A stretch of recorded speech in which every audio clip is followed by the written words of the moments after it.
मुझे social work में interest है। ध्रुव, पढ़ाई के बाद मैं अपना सारा समय सोशल कॉज को देना पसंद करती हूँ। हाँ मैं समझता हूँ, पर असाइनमेंट सबमिट करने में केवल 2 ही दिन बचे हैं। प्लीज तुम संभाल लेना। पिछले 3 सेमेस्टर से तुम ही मेरी मदद कर रहे हो, इस बार भी देख लेना।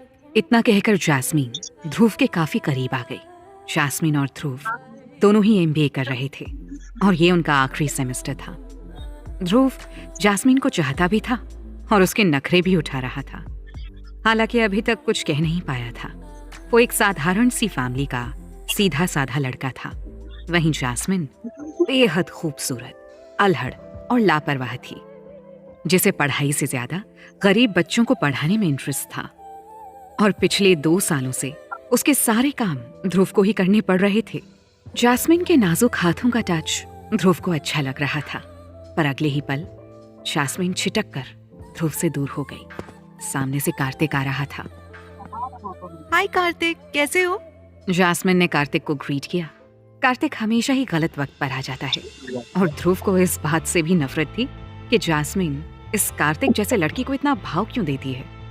ध्रुव ने कई बार नोटिस किया है कि कार्तिक के आते ही जैस्मिन ध्रुव से थोड़ी दूरी बना लेती है। कार्तिक ध्रुव की क्लास में ही पढ़ता था, लेकिन ध्रुव और कार्तिक दोस्त नहीं थे। कार्तिक एक रिच फैमिली का निहायती बिगड़ा हुआ लड़का था और कॉलेज के सारे मवाली लड़कों का लीडर भी। कार्तिक और ध्रुव के बीच कोई बात नहीं हुई और आधे मिनट में जैस्मिन कार्तिक को विदा कर ध्रुव से बोली, ध्रुव चलो, तुम प्लीज संभाल लेना, मुझे जाना है, बाय। ध्रुव बस मुस्कुराकर रह गया। ध्रुव पूरा दिन अपने और जैस्मिन के असाइनमेंट पूरे करने में लगा हुआ था। शाम को जैस्मिन के असाइनमेंट सेंड करने के बाद उसके मोबाइल पर एक मैसेज आया। ध्रुव ने देखा, मैसेज एक पेड पॉर्न साइट से आया था। किसी ने ध्रुव के नाम पर एक एंट्री पास खरीदा था। ध्रुव की कुछ समझ में नहीं आ रहा था। मैसेज में दिए गए लिंक पर क्लिक करने पर ध्रुव ने जो देखा, उसे देखकर ध्रुव की आंखें फटी की फटी रह गईं। यार शी सो हॉट।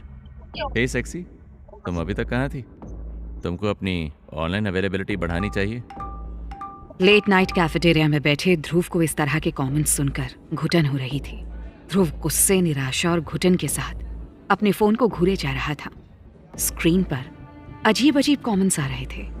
कमेंट्स पढ़ने में जितने घटिया लग रहे थे, उससे भी ज्यादा वॉइस कमेंट्स सुनकर ध्रुव को गुस्सा आ रहा था।